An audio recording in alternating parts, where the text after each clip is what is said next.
Canvas. So hopefully you all have seen most of this stuff under the lab section of the homepage here. We've got a link to some Matlab Grader information. So there's some instructions for that and a little video that was put together by Will. I'll talk more about Matlab Grader and how it's going to be integrated into this assignment and then future assignments towards the end of the presentation here. But basically the takeaway with all of this is you don't have to worry about Matlab Grader until Thursday. And even then you don't have to really worry about it. We're not going to expose you to Matlab Grader until Thursday. So sit on this idea for a couple days. The other thing I wanted to point out was the Lab 1 page. So this is probably where you'll be spending most of your time today, or at least looking for links. So I've got a link to the lab assignment. So the primary task, I guess, for today is going to be to review that lab assignment and then make sure that your group gets organized and start thinking through this lab assignment and how all of that is going to look. We've got links to the different groups. So when I'm done talking, you can look at your group and see who's in there. We should have all of that linked to the breakout room. So when I'm done with these couple first slides, we'll open up the breakout rooms and hopefully all of that stuff is synchronized together.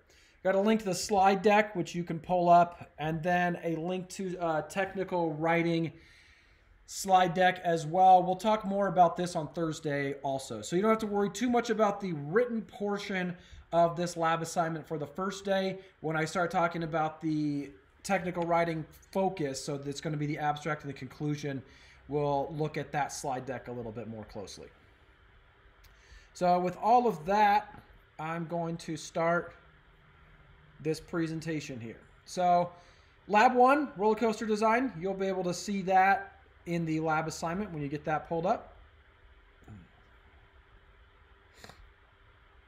My name is Bobby Hodgkinson. You all know me. All right, so for the lab objective, so you're going to use your knowledge of particle dynamics to design and analyze the performance of a new roller coaster.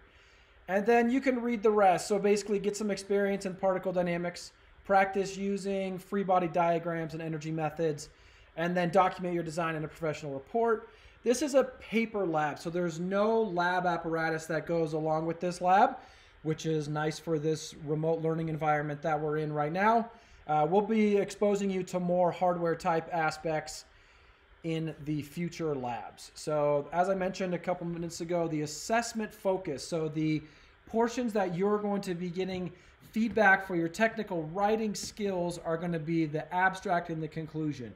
And we'll go over the assignment more on Thursday, like I said, but the technical writing feedback is going to be on those two parts. There will still be other parts of the assignment that you'll be expected to write on and to talk about and to describe your design, but the technical writing pieces are going to be the abstract and conclusion.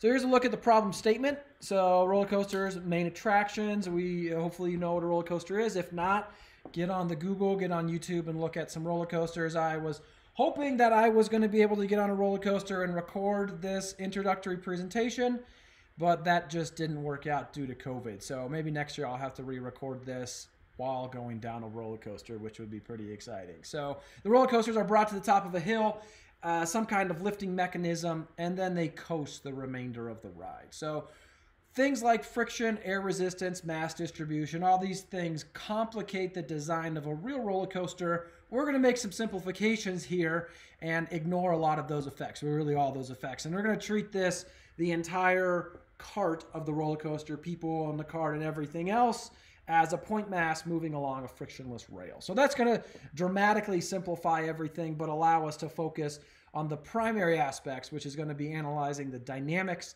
of these different track elements. And then you're going to design specific track elements to meet the project requirements, and then assemble these different pieces all together and analyze the performance. And then, of course, like everything, document. All right, so we're going to specifically be looking at the novelty and the speed and the G's experience. So in a couple slides, we'll talk about exactly what G's are. I think we have a pretty good feel for speed. But the maximum speed is essentially limited by the initial height of the roller coaster. So we're not going to allow any additional energy inputs into the system here. We're just going to bring this roller coaster, this particle that's representing the cart and everything, to the top of some hill, drop it, and then let it go. So the G's is going to be the normal force exerted by the track on it. So as this particle is moving around, the track is basically going to be exerting a normal force on the particle to essentially keep it along this path that you'll be designing. And then the G's is the normal force divided by the particle weight. So that is going to be how you calculate the G's. Now the normal force is a vector quantity. So you can express the G's felt in each of the 3 directions, up, forward, and left on the riders. Now, the human body is more sensitive to G's in some direction than others, and we've got specific requirements on what those G allowances are in the different primary directions. So one of your main tasks will be to verify that your roller coaster doesn't exceed the G limits in any one of those directions. So here's some other assumptions. So the assumption, like I mentioned before, that it's a particle, frictionless track, except for the final braking section, because we're going to probably have to brake this, slow the roller coaster down at the bottom of the track. The initial height is 125 meters, where it has 0 velocity. And then you'll just give it a little bit of a kick to get going down the hill, down the loop, whatever you have next, and then it will go all the way around. We're going to impose a restraint that it has to be above ground. So the height must always be greater than or equal to 0. You can assume that the train, so the particle, is basically locked to the track. So it's going to follow the track precisely how you have specified. And then the track elements is either going to be a circular or a parabolic hill, where the cart is riding on top of the path, circular or parabolic valley, where it's on the inside, or a loop. Now in the past, we've also had a helix be an option, and that still is an option, but I've removed that from one of the required elements. So you're welcome to look at the dynamics associated with the helical path if you like. That's not required. Or if you literally are passionate about roller coasters, you can look at different types of elements as well. But here are the elements that are required: circular, parabolic hill, valley, or loop. And then we're going to also require that this track has to go out of the plane. So if you start in the XY plane, there needs to be a horizontal bank turn to get you into a different plane. So that is not considered one of the individual track elements. That's a required track element, and then the braking section as well. Here's some more assumptions, some of the objectives. So the linear distance must be less than 1250 meters. So you will need to determine the length of the track for each one of your elements, add all those up, and then at the end it has to be less than 1250 meters total. 3 different track elements. I believe that should say 2, so I'll have to change that in this presentation, but the assignment, I believe, says 2 different track elements. And then all transitions must be smooth. So you need to think about what that means in your group to have these transitions between these different track elements be smooth. Basically, that's saying that you can't go from the loop into a bank turn and have the roller coaster drop. It needs to be a nice, smooth track. You need to have one section that produces 0 G's throughout the entire element. So if you have a parabolic hill or valley or something like that, it needs to produce 0 G's throughout the entire element, not just at one point. And then I mentioned the bank turn. And then here's a look at the different G limits in the different directions as given by the lab assignment. And these are based off of what the human body can actually do. So here's just an example thing in Matlab showing the speed as a function of position for the different sections in the roller coaster all together. So you can see at the beginning, we've got some helical path. You can have that if you like, but it's not a required element. Then you go down into this loop, and then a hill, and then a valley, and then some kind of bank turn going down. And then by this time, when you're kind of in the XY plane, speed is really fast. And then you can see you enter the braking section kind of at the end. And of course, the braking section needs to terminate in the XY plane so that the passengers can get off of the roller coaster. So I mentioned Matlab Grader. So we're going to make this available hopefully by Thursday. which is just fine because today I'm not expecting people to actually be ready to start looking at Matlab Grader. So the Tuesday's primary task, and I've got to slide the details a little bit more, but you're going to familiarize yourself, organize your groups, really begin the derivations that talk about these different track elements. And then that should get you to a point on Thursday where you can start looking at Matlab Grader if you so choose. So Matlab Grader isn't going to be something that's required, but I believe that this platform of Matlab Grader is going to give you a nice way to check your derivations and the implementation of those derivations in some kind of MATLAB code. Now, it may require some adjustments to the equations that you derive based on the coordinate frame of your definitions and some other parameters that you've defined, but we're going to make the Matlab Grader in such a way that hopefully all of those things are clear. So any of those adjustments will be clear to you based on what Matlab Grader needs as the inputs and the coordinate definitions and how that relates to what you have accomplished with your derivations. All right, so let's get into a little bit of theory here. Professor Stradovsky is going to cover this quite a bit more in the lecture as the semester progresses here, and I think the next lecture and the following one. Some of this stuff is going to require you to read a little bit ahead in your textbook or get the dust off the cover of your physics books and familiarize yourself with some of these basic concepts here. So we know that the force is equal to the mass times the acceleration from Newton's second law. We can apply that directly here to the roller coasters and energy. So basically, if we have some initial height, we know that the potential energy is equal to mass times gravity times that height, and that is true at any point. And the kinetic energy, 1/2 mv squared. These are just the definitions of these two different types of energies. If we say that the total energy has to be the same, basically we're going to be converting potential and kinetic energy at different points along this entire path. And since there's no friction or air resistance or anything like that, the total amount of energy is conserved. And that allows us to make a simplifying assumption for the velocity at any location on the track is simply only related to the initial height as given below. So the question here, can some height after the initial height be greater than the initial height? And the answer to that, of course, is no, and only if energy is added. But we're making the assumption here with our roller coaster that we're not going to be adding additional energy. All right, and then we need to look at the path length. So this slide gives you one way to estimate the path length. This is really all getting back down to calculus, so I'm not going to spend too much time on this at all here. But you can look through this derivation, look through your calculus textbook to remind yourself how to determine the length along these different types of shapes. A quick look at free body diagrams. You're going to look at this a lot more in your textbook and in the accompanying lectures, but how you represent the different forces and vectors on a different object. This slide just talks a little bit more about the G's and how that relates to the normal force and the mg. So you can basically see that the g-force is calculated by taking the normal force, which you can determine from the preceding information on the preceding slides, and dividing by mg.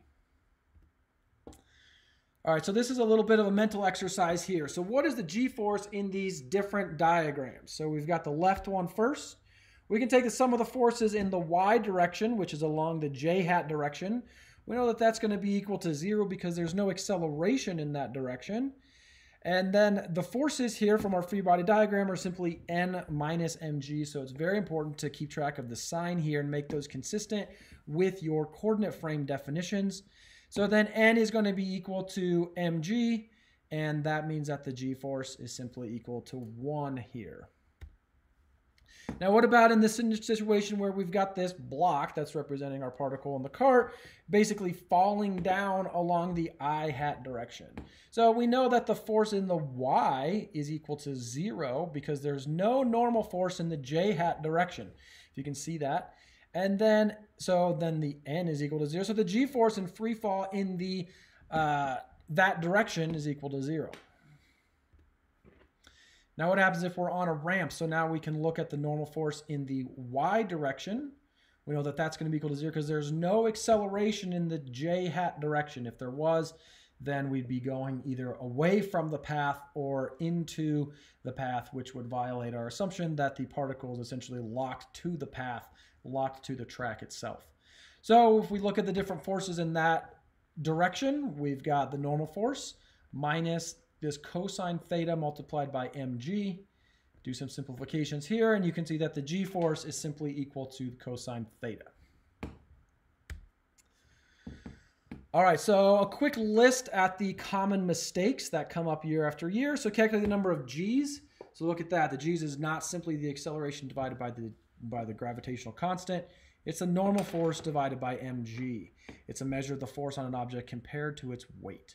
So keep in mind that the g's and the acceleration are vectors, so they have 3 components. So even if the 2 of those components are equal to 0, we're still going to ask that you specify that in your report just for a full verification that your roller coaster doesn't violate the g limits in any of the 3 principal directions at any time or any path along the roller coaster track.